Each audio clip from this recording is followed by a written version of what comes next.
कांग्रेस के चुनाव घोषणा पत्र में ये उल्लेख था कि बेरोजगारों को उनको बेरोजगारी भत्ता दिया जाएगा। इसी क्रम में छत्तीसगढ़ शासन ने वायदा पूरा करते हुए जितने भी शिक्षित बेरोजगार हैं उनको बेरोजगारी भत्ता देने का कदम उठाया है। इससे क्षेत्र के जितने भी बेरोजगार हैं वो सब लोग जो 2 साल पूर्व में मैट्रिक पास कर लिए हैं उनको बेरोजगारी भत्ता दिया जा रहा है। और उसमें जो मापदंड है उसके अनुरूप उस परिवार में कोई दूसरा शासकीय कर्मचारी ना हो और जिनकी वार्षिक आमदनी 2.5 लाख से ज़्यादा ना हो, ऐसे शिक्षित बेरोजगारों को बेरोजगारी भत्ता देने का काम भूपेश बघेल की सरकार कर रही है। निश्चित रूप से छत्तीसगढ़ शासन के द्वारा बहुत ही अच्छे काम किया जा रहा है। सभी वर्गों के लिए काम का व्यवस्था किया जा रहा है। जितने भी स्व सहायता समूह हैं उनको भी बहुत अच्छा काम करने का अवसर प्रदान कर रहे हैं और जितने भी बेरोजगार युवक हैं उनको भी कई तरह से कौशल विकास के माध्यम से अन्य माध्यम से उनको रोजगार देने का काम किया जा रहा है। और इन्हीं सब कारणों से यहाँ पर बेरोजगारी दर जो है बहुत ही कम है।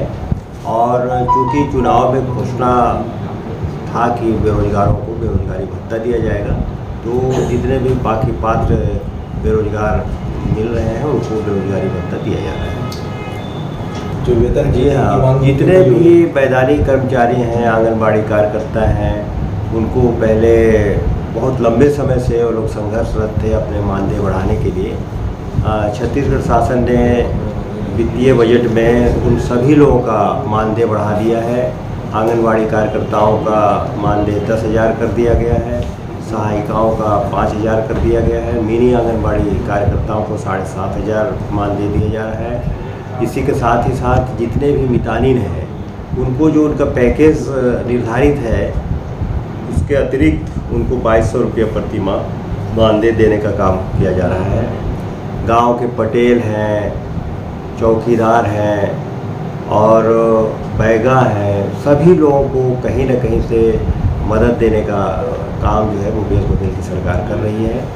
और जितने भी वृद्धा पेंशन देने का जो काम चल रहा है उसमें भी जो 350 रुपया उनका मानदेय दिया जाता था उसको बढ़ा करके 500 रुपये प्रति माह कर दिया गया है। स्कूलों में जो बच्चे अध्ययनरत हैं उनका भी स्टाइपेंड बढ़ा दिया गया है।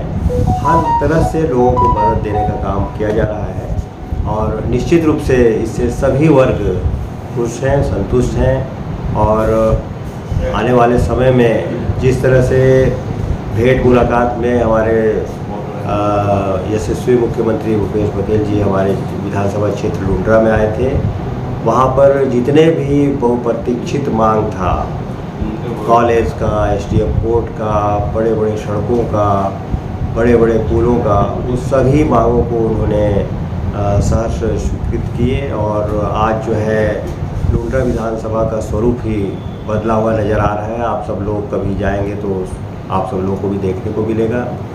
चाहे रघुनाथपुर से धौरपुर तक का सड़क, धौरपुर से फिर बरियों तक का सड़क, फिर लुंड्रा से बिलासपुर चौक तक का सड़क और अंबिकापुर अंबिकापुर विकास खंड से, जैसे कि अंबिकापुर से दरिमा, ये मेरे विधानसभा क्षेत्र में ही आता है, वहाँ तक का सड़क, उच्च स्तरीय सड़क का निर्माण कंप्लीट हो चुका है।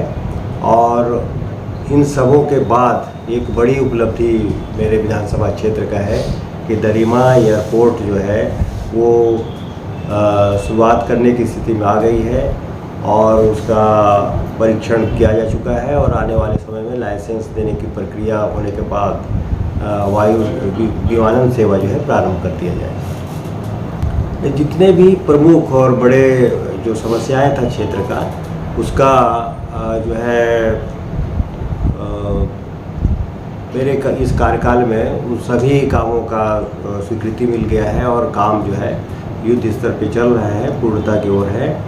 और कुछ जगहों पे कुछ समस्याएं, छोटी सड़कें बाकी हैं जो कि बजट में स्वीकृत है और प्रशासकीय स्वीकृति के लिए मैंने मुख्यमंत्री जी से आग्रह किया है और निकट भविष्य में वो भी स्वीकृत हो जाए।